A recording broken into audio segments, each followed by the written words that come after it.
Hello students, I welcome you all to my class. Today we will study a lesson in English for the students of class 10 from the book First Flight. The name of the chapter is The 100 Dresses Part 2, written by Albasser Easter. ये जो story है वो हमारे chapter the 100 dresses part 1 में शुरू हुई थी और ये चैप्टर उसी सेम स्टोरी का ही सेकंड पार्ट है. In this chapter, the author teaches us a lesson not to hurt anybody's feeling. इस चैप्टर में राइटर ने हमें क्या बताया है कि हमें किसी की भी भावनाओं को हर्ट नहीं करना चाहिए. पिछले चैप्टर में हमने क्या देखा था कि स्कूल की सभी गर्ल्स एक पुअर पॉलिश गर्ल जिसका नेम वांडा था उसका इतना मजाक बनाती हैं कि वो स्कूल छोड़ने को मजबूर हो जाती है. What happened next? Let's see in this chapter.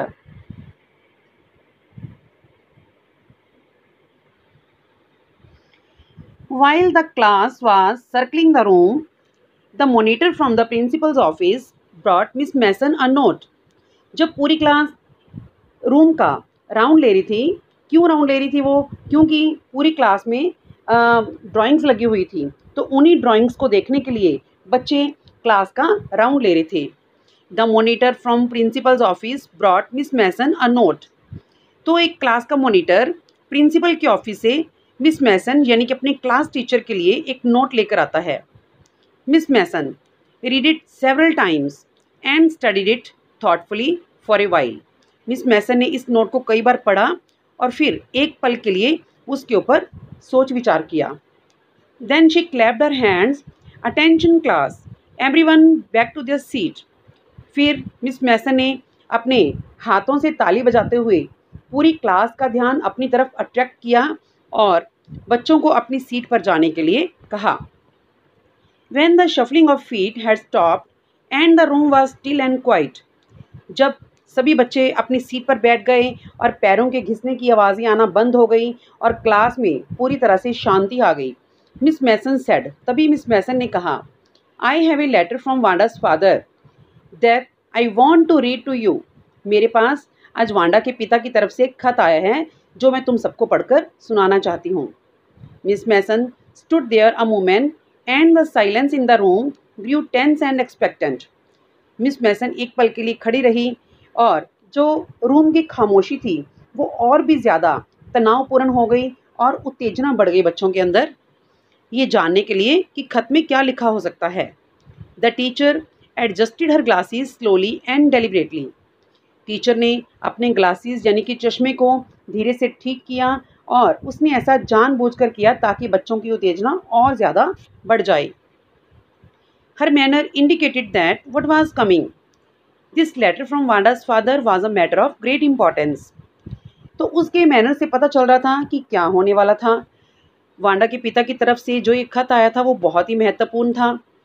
Everybody listen closely as Miss Mason read the brief note. हर बच्चे ने बहुत ध्यान से सुनना शुरू किया जैसे ही टीचर ने वो नोट पढ़ा. Dear teacher, my Wanda will not come to your school anymore. कि मेरी वांडा अब और आपके स्कूल में नहीं आएगी. जेक ऑल्सो, और मेरा बेटा जेक भी आपके स्कूल में नहीं आएगा.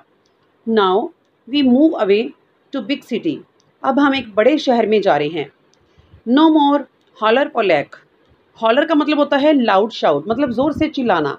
पोलैक एक ऑफेंसिव वर्ड है जो कि पॉलिश इमिग्रेंट्स के लिए यूज़ किया जाता है उन लोगों को हर्ट करने के लिए, टॉन्ट करने के लिए. तो उसके पिता क्या कहते हैं कि अब कोई भी चिल्लाकर मेरे बच्चों को पोलैक नहीं बुलाएगा. No more ask why funny name. कोई भी उनसे ये नहीं पूछेगा कि तुम्हारा नेम फ़नी क्यों है. Plenty of funny name in the big city. क्योंकि बड़े शहरों में तो ऐसे फ़नी नेम बहुत होते हैं. फिर वो लेटर का एंड करते हैं. Yours truly Jan Petronski. Jan Petronski Wanda के पिता का नाम है.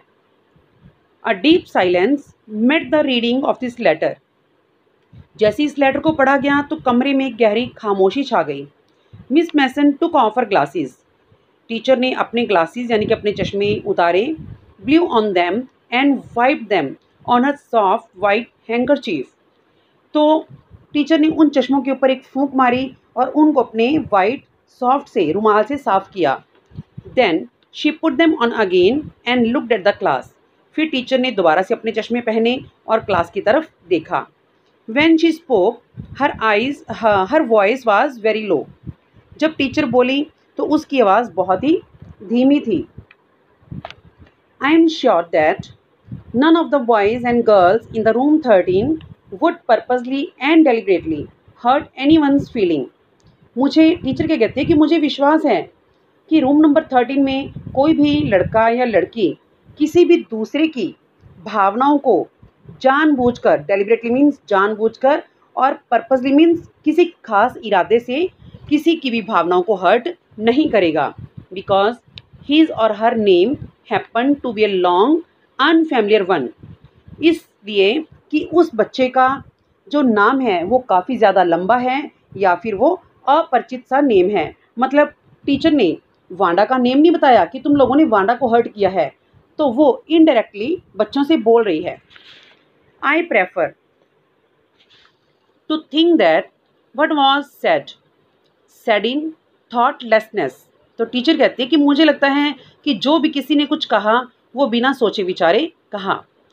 I know that all of you feel the way I do. तो मुझे लगता है कि तुम सब भी वही फील करते हो जैसा कि मैं करती हूँ। That this is a very unfortunate thing to have happened. कि जो कुछ भी ये हुआ वो बहुत ही दुर्भाग्यपूर्ण हुआ। Unfortunate and sad both. दुर्भाग्यपूर्ण होने के साथ साथ ये उदासी वाली भी बात है। कौन सी बात? कि वांडा स्कूल छोड़कर चली गई। And I want you all to think about it.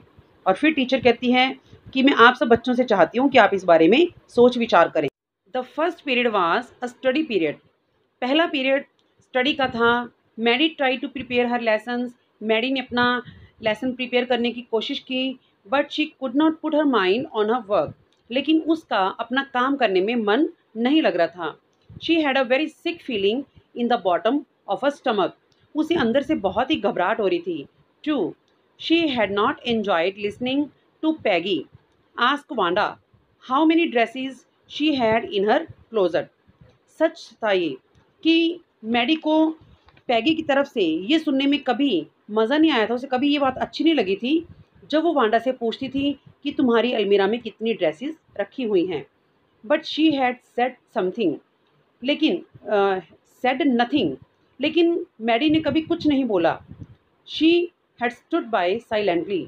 वो चुपचाप खड़ी रहती। And that was just as bad as what Peggy had done. चुपचाप खड़े होकर किसी के ऊपर जुल्म होते हुए देखना भी उतना ही बुरा होता है जितना कि जुल्म करना। तो इसी तरह मैडी भी समझती हैं कि उसने भी उतना ही बुरा काम किया जितना कि पैगी ने किया था। वर्स, बहुत ही बुरा। She was a coward. ये उससे भी बुरी बात थी कि वो एक बुज़दिल बनी रही, वो एक कायर बनी रही कि उसने पैगी को ये काम करने से नहीं रोका। At least Peggy hadn't considered they were being mean.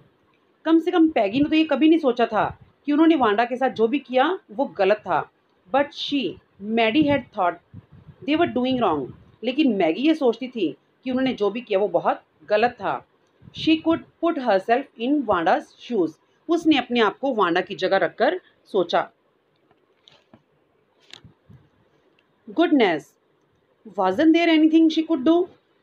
हे भगवान, क्या ऐसा कोई नहीं है, कोई काम नहीं है जो मैं कर सकती हूँ। If only she could tell Wanda she hadn't meant to hurt her feeling. काश कि वो वांडा को ये बता सकती कि उसका इरादा उसकी फीलिंग को हर्ट करने का बिल्कुल भी नहीं था। She turned around. वह मुड़ी and stole a glance at Peggy. तो उसने एक नज़र चुराकर पैगी को देखा। But Peggy did not look up. लेकिन पैगी ने ऊपर नहीं देखा। She seem to be studying hard. ऐसा लग रहा था कि पैगी बहुत ही पढ़ाई कर रही है। वेल, वेदर पैगी फेल्ट बैडली और नॉट। ठीक है, पैगी को चाहे बुरा लगा हो या ना लगा हो, she Maddie had to do something. Maddie को तो कुछ ना कुछ करना ही पड़ेगा। She had to find Wanda Petronski. उसे वांडा पेंट्रोस्की को ढूंढना पड़ेगा। Maybe she had not yet moved away. हो सकता है कि वो अभी ज़्यादा दूर ना गई हो। May be Peggy would climb the Heights with her. हो सकता है कि पैगी भी उसके साथ बॉगिन्स हाइट्स तक चलकर जाए। And they would tell Wanda she had won the contest, that they thought she was smart and the 100 dresses were beautiful. और वो दोनों जाकर वांडा को ये बताएंगी कि वांडा ने कॉन्टेस्ट जीत लिया है, और वो ये भी सोचती हैं कि वांडा बहुत ही समझदार थी और साथ में उसकी बनाई हुई जो 100 ड्रेसेस की ड्राइंग्स हैं वो बड़ी ही सुंदर थी.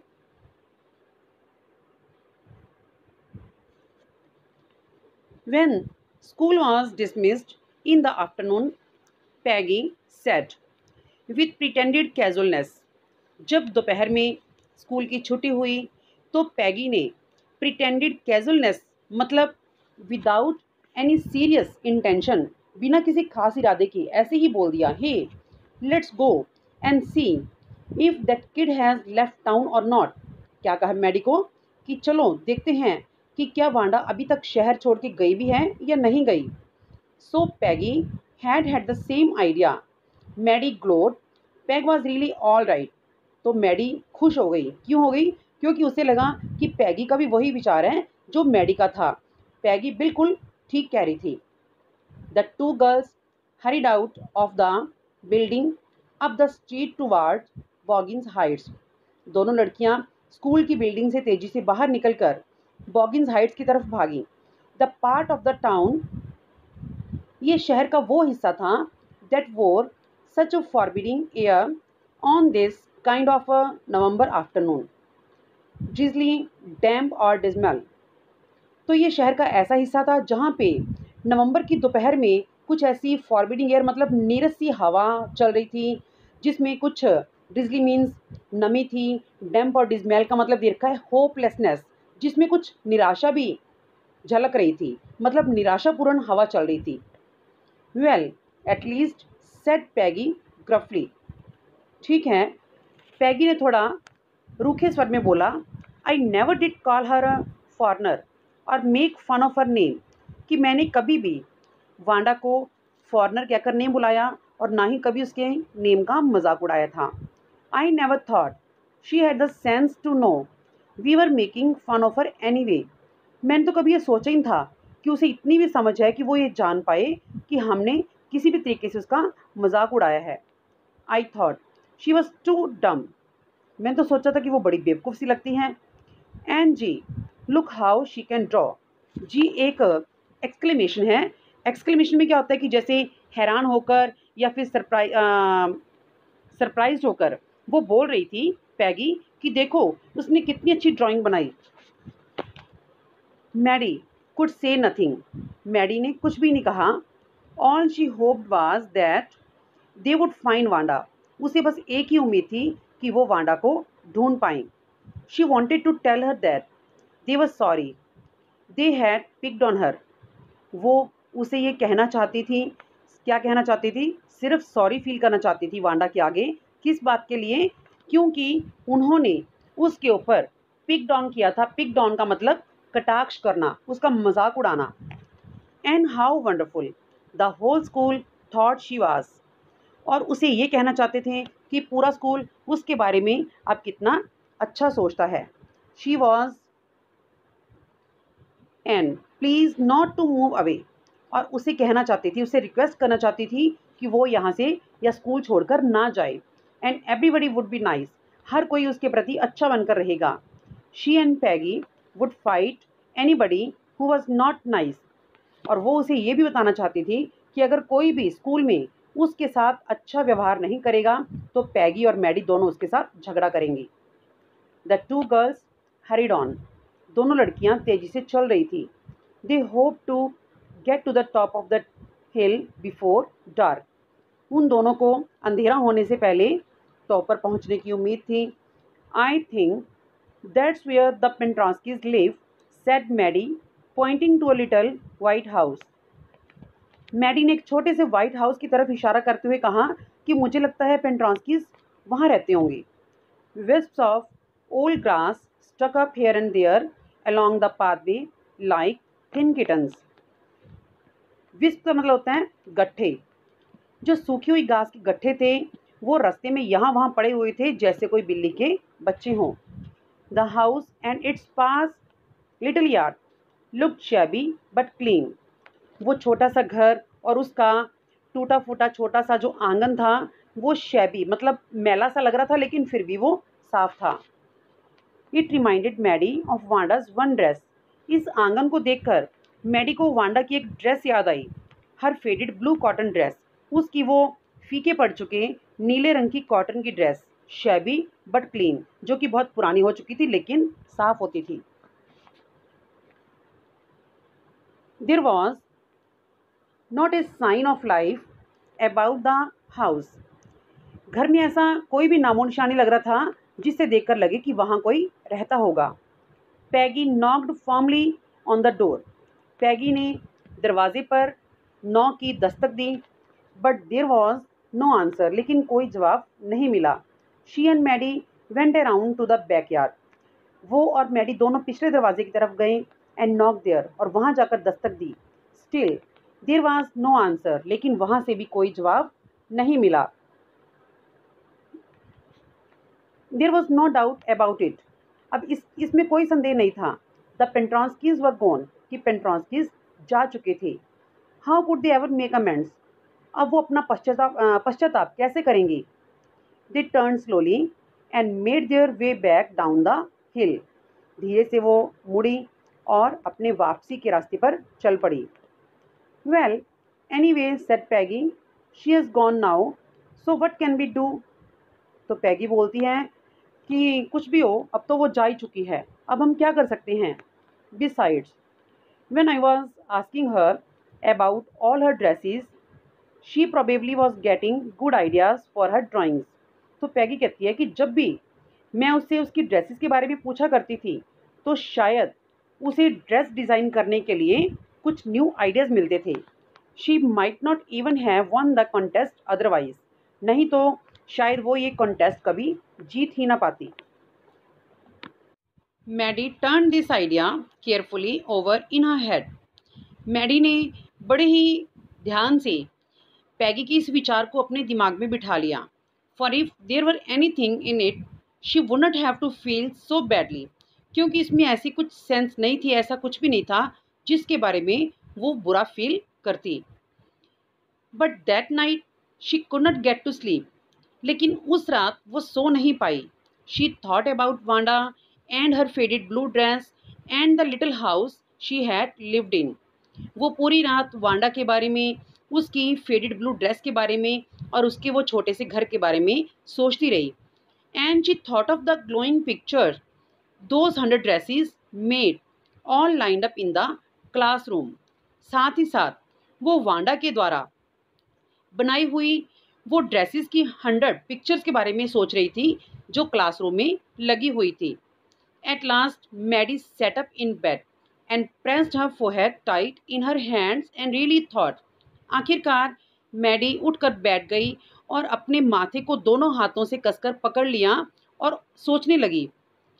This was the hardest thinking she had ever done, कि इतना ज़्यादा तो उसने आज तक कभी भी किसी बात के लिए नहीं सोचा था। After long time she reached an important conclusion. काफ़ी लंबे समय के बाद वो एक महत्वपूर्ण निर्णय पर पहुंची। क्या निर्णय पर पहुंची थी वो? She was never going to stand by and say nothing again, कि वो आज के बाद कभी भी किसी के साथ बुरा होता हुआ नहीं देखेगी, वो किसी बुरी बात का पक्ष नहीं लेगी, और जब भी वो ये देखेगी कोई किसी का मजाक उड़ा रहा है या किसी के साथ कुछ गलत हो रहा है तो वो उसके खिलाफ बोल उठेगी। तो स्टूडेंट्स, आज की वीडियो में हम बस इतना ही करेंगे। We will continue the remaining part of this chapter in our next video. Till then listen and understand this lecture carefully. Thank you.